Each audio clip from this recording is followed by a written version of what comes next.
The trailer for Detective Pikachu left a lot of people with some very interesting feelings. Many were perplexed by the absurdity of what they had just watched, but an equal if not greater number of people were struck by the nostalgia of seeing their favorite pocket monsters on the big screen, in the flesh, so to speak. And there certainly were a lot of them up there. Did you catch them all? Well, if you didn't, here is our breakdown of all the Pokemon that we saw in the Detective Pikachu trailer. Why don't you start your journey towards becoming a Pokemon master by mega punching that subscribe button and vine whipping the notification bell. It's super effective at keeping you up to date with all of our latest and greatest new videos.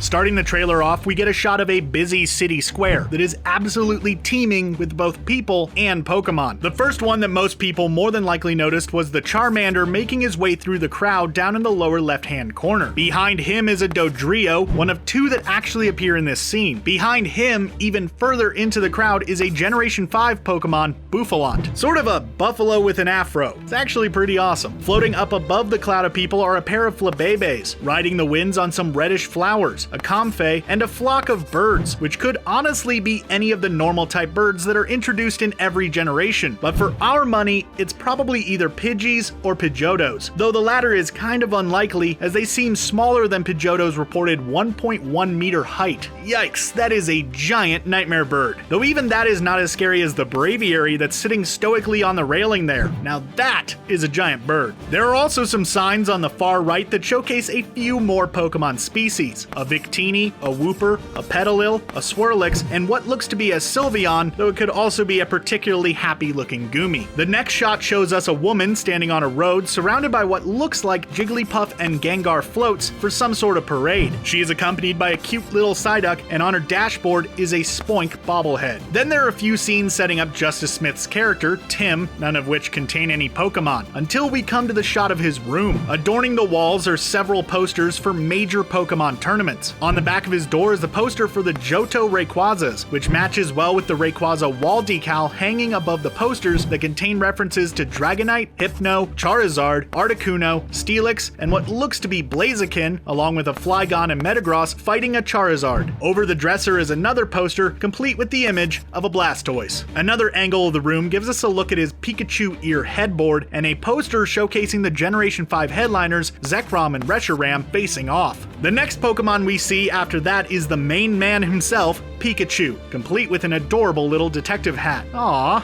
The next shot shows a busy marketplace that has yet another Dodrio. Somebody must be a fan. Along with some Emolga chilling on the roof of one of the stalls, another Flabébé next to them, and some Joltix hanging out on this countertop here, right in front of what looks to be an Audino. As Pikachu is talking for a bit, we can quickly catch a glimpse of a cook using the flame from the tip of a Charmander's tail to sizzle up some stir fry. Then another shot of the same marketplace also reveals a Venusaur that's been hanging out at a stall, and we can also see signs in the distance that have the alphabet Pokemon Unknown on them, which also later pops up on Tim's shirt. Some more shots are shown setting up the film's plot, including one that gives us a glimpse of some flyers for a missing Squirtle and Pancham. We then get a sweet montage that includes shots like this one, showing us a herd of Bulbasaurs along with some free-floating Morlols. And of course, this shot featuring a rather angry-looking Jigglypuff, complete with its signature green microphone from the anime. There's also a poster depicting a matchup between Machamp and Primeape as well. We then see a fierce-looking Charizard unleashing a classic flamethrower attack, followed by a trio of Greninja doing some sweet ninja frog moves. This cuts to a shot of Tim behind a fence where we can quickly see a Squirtle and a Pancham, perhaps the two from those missing posters earlier, along with Pikachu and a Rufflet. For a brief second in the next shot, we can see an Apom running away as things explode around Tim. Then more story scenes happen, including what has to be the most adorable road trip of all time. Some Inception level stuff happens, and we finally get a glimpse of what should be the real star of this trailer, Mr. Mime, who stops Pikachu dead in his tracks with a barrier. Classic. We then end the trailer out by seeing the Greninja trio doing more cool Greninja stuff, Psyduck just absolutely freaking the heck out, and finally, Charizard about to get itself a little taste of our main man Pikachu.